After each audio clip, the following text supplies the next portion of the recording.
من الشیطان الرجیم بسم اللہ الرحمن الرحیم الحمد للہ رب العالمین بارئ الخلائق اجمعین فاطر السماوات والارضین وصلی اللہ علی سیدنا محمد وآلہ الطاہرین اللہم صلی علی محمد۔ نماز گزاران عزیز، پھر ایک بار خدا کا لاکھ لاکھ شکر کہ اس نے نماز جیسے فریضے کے بعد اسی کے ولی خاص مولا کائنات کے خطبوں کی مختصر شرح پیش کرنے کی توفیق عطا فرمائی۔ یہ طے ہے کہ ہماری گناہگار زبانیں مولا کائنات جیسے عظیم ہستی کی زبان اقدس اور زبان علیا سے نکلے ہوئے الفاظ اور جملوں کی شرح کر نہیں سکتی۔ بہرحال ایک ادنا طالب علم آپ کی خدمت میں مختصر شرح کے عنوان سے حاضر ہے۔ آج کے لیے ہم نے خطبہ نمبر 10 کا انتخاب کیا ہے، اور اس کی وجہ یہ ہے کہ یہ بھی ہمارے موضوع سے مرتبط ہے جو اس سے پہلے والا خطبہ نمبر 4 تھا، یعنی یہ بھی مولا کائنات نے اصحاب جمل کے حوالے سے خطبہ پیش کیا ہے۔ نہایت ہی مختصر 2.5 لائن کا خطبہ ہے، 3 لائن سے بھی کم پر مشتمل ہے، لیکن بہت بڑے حقائق مولا متقیان نے اس خطبے میں اشارہ کیے ہیں۔ یعنی اس خطبے کو دیکھ کر یہ محسوس ہوتا ہے کہ ایسے الفاظ اور ایسے جملات علی جیسا ایک عالم علم لدنی ہی بیان کر سکتا ہے۔ تو بہرحال خطبے کی ابتدا میں جناب مرحوم سید رضی لکھتے ہیں، یعنی یہ ان کی عبارت ہے کہ در حقیقت یہ ایک عنوان ہے خطبے کا،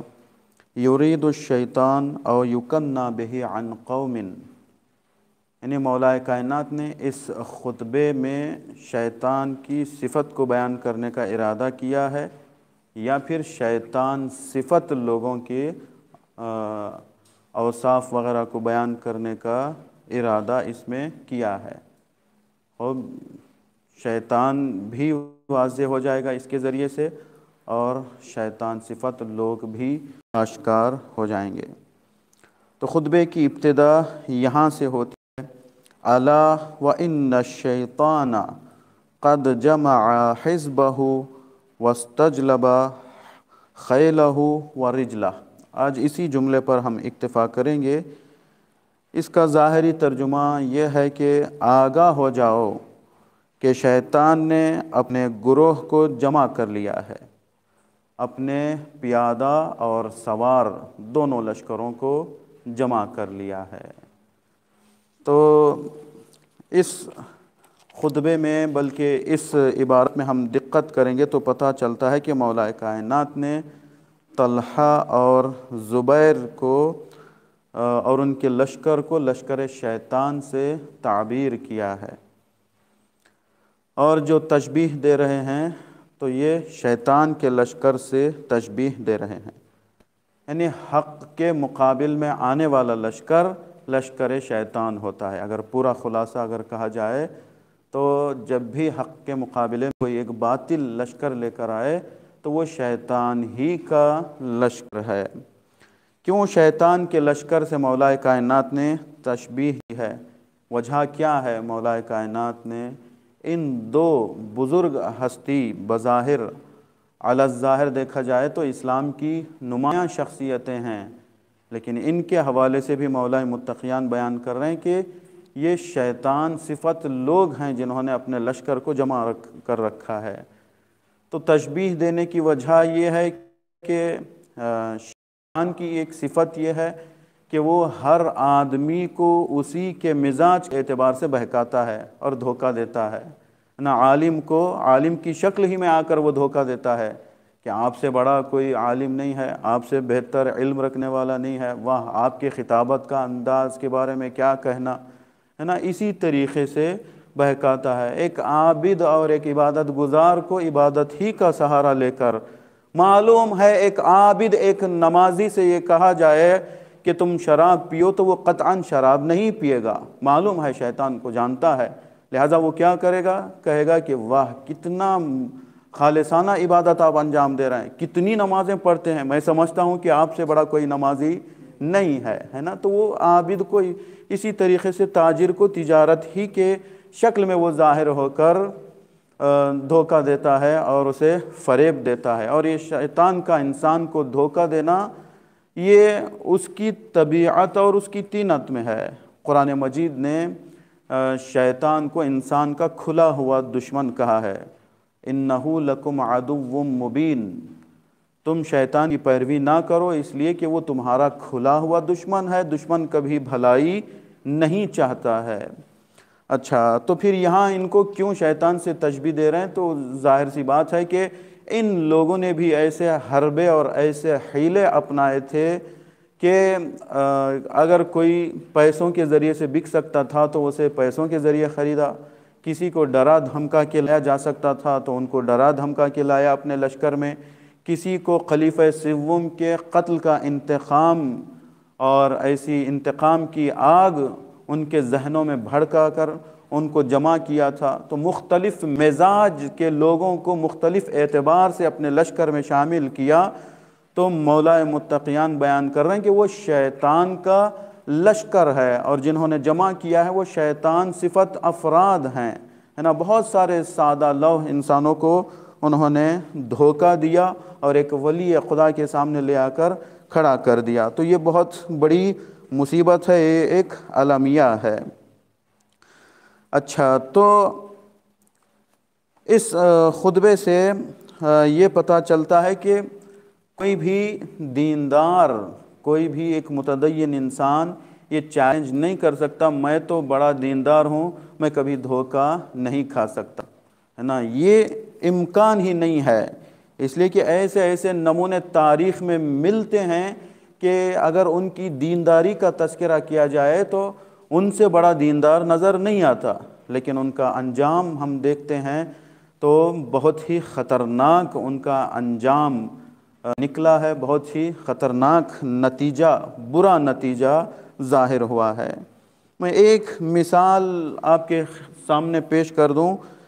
ہم عام طور سے ابن ملجم مرادی کا نام جو ہم سنتے ہیں،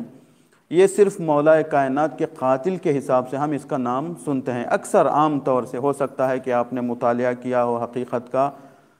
تو الگ بات ہے، لیکن عام طور سے ہم مجالس کے ذریعے جو سنتے ہیں وہ مولا کی شہادت کی ایام میں اس نے ضربت لگائی، مولا کائنات کو قتل کیا، ایک قاتل کی حیثیت سے ہم اسے دیکھتے ہیں، لیکن اگر ہم اس کا ماضی دیکھیں گے، اس کا سابقہ دیکھیں گے تو اتنا شاندار اس کا سابقہ ہے کہ انسان دنگ رہ جاتا ہے۔ صحیح، یہ معلم قرآن تھا، اور خلیفہ دوم کے زمانے میں بہت بڑی مسجد میں اسے موقع دیا جاتا تھا لوگوں کو قرآن سکھانے کے لیے، ہے نا۔ آج کی طرح نہیں ہے کہ ہر آدمی کوئی بھی قرآن کے نام سے ٹیوشن لے، اس زمانے میں خود چونکہ لوگ عربی جانتے تھے، عربی سے اور ادبیات سے واقف تھے، ایسے لوگوں کے سامنے تدریس آسان بات نہیں تھی، لیکن اس کی قابلیت کو دیکھ کر، اور ساتھ ساتھ معلم فقہ بھی تھا، مسائل اور احکام بھی بیان کرتا تھا، اور اس کے بعد اگر آپ دیکھیں گے تو دیکھیں گے کہ مولا کائنات کا بہت بڑا عاشق تھا، پورا ایک مکمل قصیدہ مولا کائنات کی شان میں اس نے لکھا ہے، تاریخ میں موجود ہے، آپ اٹھا کر دیکھ سکتے ہیں، ہے نا، عشق علی میں بہت بڑا۔ اب اس سے بڑا دیکھیے ان کو، اللہ اکبر، جب خلیفہ سوم کے قتل کے بعد مولا کائنات ظاہری طور پر خلافت میں آئے، تخت خلافت پر بیٹھے، تو مولا کائنات نے والی مدینہ کو لیٹر لکھا، خط لکھا کہ میری بیعت کرنے کے لیے یمن کے مشہور 10 شخصیتوں کا انتخاب کیا جائے، تاکہ وہ 10 لوگ مجھ سے بیعت کریں گے تو گویا ایسے ہوگا کہ پورے یمن والوں نے بیعت کی ہے۔ تو کوئی گاؤں دیہات نہیں تھا کہ جہاں 100 150 200 آدمی ہوں، سینکڑوں کے لوگ تھے، مسلمان تھے، ہزاروں کی تعداد میں یمن میں اہل اسلام تھے، اسلام کے قبول کرنے والے تھے۔ تو ان کے درمیان سے بتایا جاتا ہے کہ کم از کم 6,000 لوگ جو اچھے خاصے دیندار لوگ تھے، جن کے دین کا بول بالا تھا، ایسے لوگوں میں سے پہلے 100 لوگوں کا انتخاب کیا گیا تاکہ اس میں سے چھانٹا جائے۔ تو پھر 100 لوگوں نے کہا کہ ہم سے بھی بہتر یہ ہیں، تو 50 لوگوں کا ایک گروہ تیار ہوا۔ پھر 50 لوگوں نے 10 لوگوں کا انتخاب کیا کہ نہیں، ہمارے مقابل میں بھی ان کی دینداری زیادہ ہے، یہ زیادہ دیندار ہیں۔ تو 10 لوگوں کا جب انتخاب کیا تو ان کو مولا کائنات کے پاس بھیجا گیا۔ جب مولا سے ملنا تھا، گفتگو کرنا تھا، تو ان 10 لوگوں نے بھی کہا کہ ہم میں سب سے بہتر یہ ابن ملجم ہے نا، ہماری نمائندگی میں یہ مولا کائنات سے بات کرے گا، ہے نا، یہ اچھا بولتا بھی ہے، اچھا خطیب بھی ہے، اچھا پرہیزگار بھی ہے، متقی بھی ہے، عاشق مولا کائنات ہے، تو اسی کو بولنے کا حق ہے۔ یعنی پورے یمن کی نمائندگی میں آنے والا عشق علی میں ابن ملجم مرادی۔ لیکن کیا ہے آخر کار اس کا نتیجہ دیکھیں تو اس کے لیے کیا تعبیر استعمال ہوئی ہے؟ اشقى الاولین والآخرین، یعنی اس سے بڑا بدبخت نہ اس سے پہلے کبھی گزرا ہے نہ اس کے بعد کبھی آئے گا۔ اولین و آخرین کا سب سے بڑا بدبخت ترین انسان ابن ملجم ٹھہرایا گیا۔ کیا ہو گیا بھائی؟ اتنا بڑا عابد تھا، پرہیزگار تھا، متقی تھا، شاعر تھا، بہترین خطیب و سخنور تھا، عاشق مولا کائنات، مولا کے عشق میں اس نے قصیدہ لکھا تھا۔ بات کیا ہو گئی ہے نا، ایک چھوٹی سی چیز نے اسے دھوکہ دے دیا، ہلاک کر دیا۔ ایک عورت کے عشق نے اسے عشق حقیقی سے دور کر دیا، ہے نا۔ تو انسان کبھی بھی اپنی دینداری کو لے کے چیلنج نہیں کر سکتا، صحیح، کہ میں آخر تک اسی دین پر باقی رہوں گا اور میرا انجام صحیح ہو جائے گا، کوئی یہ چیلنج نہیں کر سکتا۔ لہٰذا انسان کو دعا کرتے رہنے چاہیے۔ تو یہ ایک نمونہ تھا، اس کے علاوہ بھی نمونے ہیں، بہرحال کبھی فرصت آنے پر اس کی طرف بھی اشارہ کریں گے۔ تو خلاصہ کلام یہ ہے کہ چونکہ امام امت کا ایک درد مند ہوتا ہے، لہٰذا اس کی ذمہ داری ہوتی ہے کہ لوگوں کو شیطان سے بھی دور رکھے اور شیطان صفت لوگوں سے بھی دور رکھے۔ تو مولا کائنات تنبیہ کر رہے ہیں، اللہ جو آتا ہے لوگوں کو ہوشدار دینے کے لیے، لوگوں کو آگاہ کرنے کے لیے، تنبیہ کرنے کے لیے، مولا کائنات ایک درد دل کا اظہار کرتے ہوئے فرماتے ہیں، اے لوگو آگاہ ہو جاؤ کہ تم شیطان کی جال میں نہ پھنسو، شیطان کے لشکر میں شریک نہ ہو جاؤ، صحیح۔ تو مولا کائنات کی ایک بظاہر مختصر تعبیر ہے، لیکن ایک بہت بڑی حقیقت، یعنی جو شیطان کے حربے ہیں، شیطان کے منصوبے ہوتے ہیں، اس کی طرف مولا کائنات نے اشارہ کیا ہے۔ انشاءاللہ خدا کی بارگاہ میں ہم دعا کرتے ہیں کہ خداوند عالم ہمارے سب کی عاقبت کو خیر پر تمام فرمائے، معارف اہل بیت کو پڑھنے، سمجھنے اور اس پر عمل کرنے کی توفیق عطا فرمائے۔ وآخر دعوانا ان الحمد للہ رب العالمین وصلی اللہ علی سیدنا محمد وآلہ الطاہرین۔